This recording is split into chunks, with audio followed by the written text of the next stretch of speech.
नमस्कार, मैं doctor Manju Jain, retired associate professor from essential degree college Kanpur. मैं पिछले कई महीनों से धर्म मार्ग नामक शीर्षक के अंतर्गत कुछ छोटे छोटे प्रसंग या छोटे छोटे विषयों को लेकर के आप तक वीडियो शेयर करती हूँ, जिसका मुख्य ध्येय यही होता है, मकसद ये होता है कि हमें हमेशा अपने आचरण की शुद्धता को बना के रखना है और सही मार्ग को अपनाना है। हमारे ऊपर, हर एक के ऊपर कभी ना कभी आपत्ति, विपत्ति, दुविधा के क्षण होते हैं, उदासी के क्षण होते हैं, आते ही हैं। तो हमें उन क्षणों में कभी भी विचलित नहीं होना चाहिए। हमें अपनी संस्कृति, अपने मूल्यों को, अपनी नैतिकता को पहचानना चाहिए। तभी हम समाज को कुछ दे पाएंगे, तभी हमारे समाज में हमारा योगदान महत्वपूर्ण होगा और माना भी जाएगा। यदि हम संस्कृति के विरुद्ध आचरण करते हैं तो वो पाप या अपराध की श्रेणी में भी आ जाता है। तो हम ऐसे काम क्यों करें जो हमारे शरीर और आत्मा और मन हमारा गवाही नहीं दे रहा, जिससे हमें आत्मिक संतोष होता हो, वो कार्य करना चाहिए, न कि जो हमारे शारीरिक और मानसिकता पर असर डालते हो या हमारे को बीमार कर देते हो, रोगग्रस्त करते देते हो, वो हमको काम नहीं करने चाहिए। तो धर्म मार्ग में मैं छोटे छोटे टॉपिक्स लेती हूँ और वीडियो को आप तक पहुँचाती हूँ। तो आज का शीर्षक है आचरण का महत्व।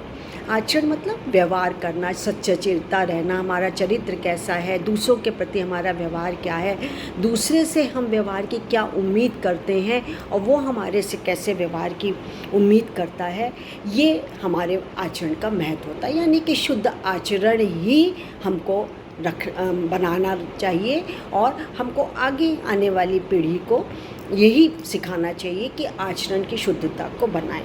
क्योंकि देखिए, संस्कृति का मतलब ही ये होता है कि हमारे को परिष्कृत करना।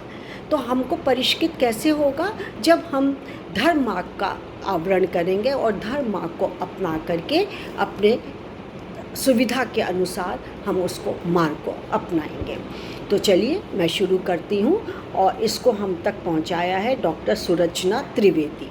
धन्यवाद सुरचना जी, मैं आपकी बात जन जन तक पहुँचाती हूँ जिससे कि सभी लाभान्वित हों। आचरण का महत्व। भारतीय संस्कृति में सर्वदा यही चिंतन प्रभावित रहा है कि मनुष्य के जीवन की सार्थकता तभी सिद्ध होती है जब वह संसार के सभी प्राणियों के प्रति आत्मीयता का, संवेदना का भाव धारण करते हुए जीवन यापन करें। सभी धर्मों में बताया गया है कि आप जीवों पे दया करिए, आचरण की शुद्धता करके ही जीवन यापन करें।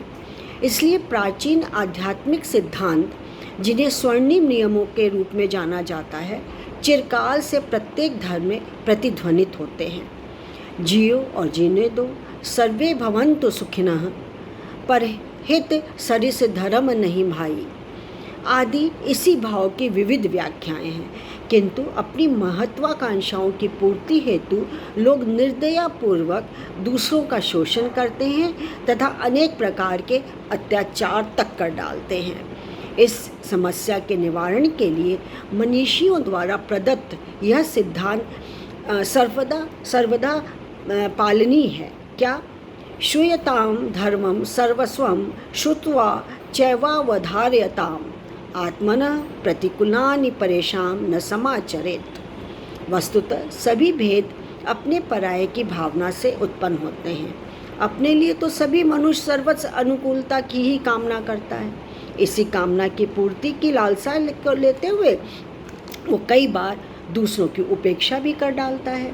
परंतु जो कार्य या व्यवहार स्वयं के लिए अनुकूल प्रतीत न हो, दूसरों के लिए भी उनका प्रयोग नहीं करना चाहिए। इस कार्य में वाणी तथा वाक शैली की महत्वपूर्ण भूमिका है। कहते हैं ना, मुंह से निकला हुआ शब्द जो है वो वाण की तरह चुभता है और शब्द ही हमको अच्छा या अच्छे की तरफ लाता है। शब्द से ही हमको भेद सकते हैं और शब्द से ही हम किसी को अपना सकते हैं। मनुष्य के लिए आवश्यक है कि वह समष्टिवादी भावना से युक्त होकर, समष्टिवाद मतलब समाज के अनुकूल युक्त होकर सबके साथ सौम्य व्यवहार करे, क्योंकि एक सामाजिक परिवेश में रहने वाले व्यक्ति में सहायता व सहयोग का आदान प्रदान धन एवं पद के अहंकारपूर्ण व्यवहार की अपेक्षा प्रेमपूर्ण व्यवहार से सहजता से हो जाता है। मैत्रीपूर्ण आचरण से समरसता का संचार होता है तथा समाज सुदृढ़ होता है। सही बात है, यदि हम सहयोग और आत्मीयता रखेंगे तो समाज भी सुदृढ़ होगा, हेल्दी एंड प्रॉपर वे में चलेगा समाज। समाज में यदि शांति व मैत्रीपूर्ण वातावरण है तो इससे समाज का प्रत्येक व्यक्ति लाभान्वित होगा। किंतु विडंबना यह है कि वर्तमान समय में यथार्थवादी प्रकृति तथा स्व के प्रति अतिवादी दृष्टि ने व्यक्ति के मध्य कटुता, द्वेष व वैमनस्य की भित्ति को और भी अधिक दृढ़ कर दिया है। सही बात है, आज हम मैं को ज़्यादा महत्वपूर्ण मानते हैं, न कि हमको। वी फीलिंग को छोड़ के हम आई फीलिंग की तरफ होते हैं कि जो कुछ है मेरा है, जो कुछ है मुझको करना है, मेरा ही सुख है, मेरे ही लिए है। ये नहीं करना चाहिए हमें। निश्चित रूप से अपने हृदय से निकले प्रत्येक सकारात्मक या नकारात्मक भाव का हिसाब चुकाना पड़ता है, इसी जन्म में चुकाना पड़ता है। अतः सदैव यह स्मरण रखें कि हमारा कर्तव्य ही दूसरे का अधिकार है। तो कैसी लगी ये आपकी छोटा सा प्रसंग, कैसा लगा छोटा सा विषय? यदि अच्छा लगा हो तो आप लाइक और शेयर ज़रूर करिएगा। साथ में सुरचना द्विवेदी का भी बहुत बहुत धन्यवाद कहिएगा। मैं भी धन्यवाद देती हूँ उनको। तो आज के लिए बस इतना ही, फिर मिलते हैं एक नए विषय के साथ। नमस्कार, थैंक यू।